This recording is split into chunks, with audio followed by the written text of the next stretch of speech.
चंद्रपूर महापालिकेमध्ये सत्ता स्थापनेवरून निर्माण झालेल्या काँग्रेसमधील वादावर तोडगा निघालाय। महापौर पद हे धानोरकर गटाकडे जाणार आहे, तर स्थायी समितीचं अध्यक्षपद हे वडेट्टीवार गटाला देण्यात येणार आहे। तर चंद्रपूर पालिकेतील गटनेता काँग्रेस प्रदेशाध्यक्ष निवडणार आहेत। प्रतिभा धानोरकरांनी 13 नगरसेवकांच्या गटाची विभागीय आयुक्त कार्यालयामध्ये नोंदणी केली होती, तर धानोरकरांच्या गटावर वडेट्टीवार गटाच्या 14 नगरसेवकांनी आक्षेप घेतला होता। अखेर काँग्रेस प्रभारी रमेश चेन्नीथला यांच्या मध्यस्थीने धानोरकर आणि वडेट्टीवारांमधल्या वादावर पडदा पडला।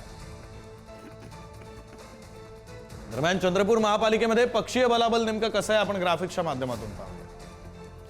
एकूण जागा आहेत 66, बहुमतासाठी गरजेचे नगरसेवक आहेत 34। यामध्ये सर्वाधिक निवडून आलेले नगरसेवक काँग्रेसचे आहेत, स्वतःचे 23, मित्रपक्षांचे 3 झाले 30।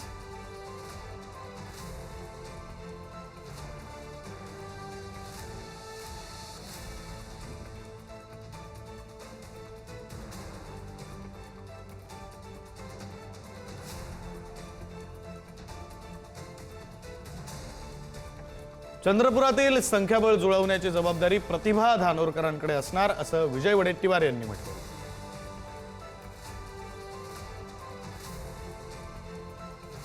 नाही, असं आहे, मेयर त्यांना त्यांच्या मनाप्रमाणे पाहिजे, त्यामुळे त्यांचा अट्टहास आहे, मुद्दाम शब्द वापरतो, त्यामुळे त्यांनी संख्याबळ, आता मेयर जर त्यांना पाहिजे किंवा त्यांच्याकडून त्यांना करायचं आहे तर ते संख्याबळ जोडवण्यासाठी त्यांनी मान्यता दिली आहे की मी संख्याबळ जोडवणार आहे, त्यामुळे संख्याबळ जोडवतील असं मला वाटतं। हे भारतीय जनता पार्टीची सरकार येणार, भारतीय जनता पार्टीचाच महापौर होणार हे मी आपल्याला सांगतो। आणि या दोघांचे ज्या प्रकारे भांडणं आहेत आणि इतरही ठिकाणी ज्या ज्या यांच्या गटागटामध्ये विभाजलेली काँग्रेस आहे त्यांचे हाल आणखीन याच्यापेक्षाही खराब या महाराष्ट्राची जनता करणार आहे। चंद्रपुरात भाजपनं नगरसेवकांना 1-1 कोटींची ऑफर दिली असा आरोप वडेट्टीवारांनी केला।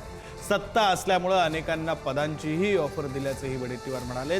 नाच ना जाने अंगण टेढा अशी वडेट्टीवारांची स्थिती आहे। भाजप आमदार परिणय फुके यांनी या शब्दात पलटवार केला।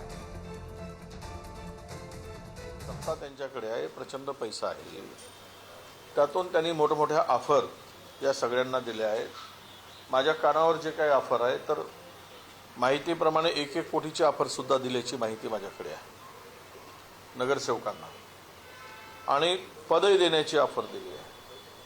त्यामुळं हे पद आणि पैसा यामुळं काय जादू होते हे आत्ता सांगणं कठीण आहे, पण सत्ता स्थापन करताना दोघांनाही दुसऱ्यांची मदत घेतल्याशिवाय सत्ता स्थापन करता येणार नाही। बघा, असं आहे की ते एक मन आहे की नाचनाना आहे अंगण तेढा, आणि त्याच प्रकारे विजय वडेट्टीवारजींची दशा दिसते, म्हणजे त्याच प्रकारचं वागणुकी ते करतात आहे।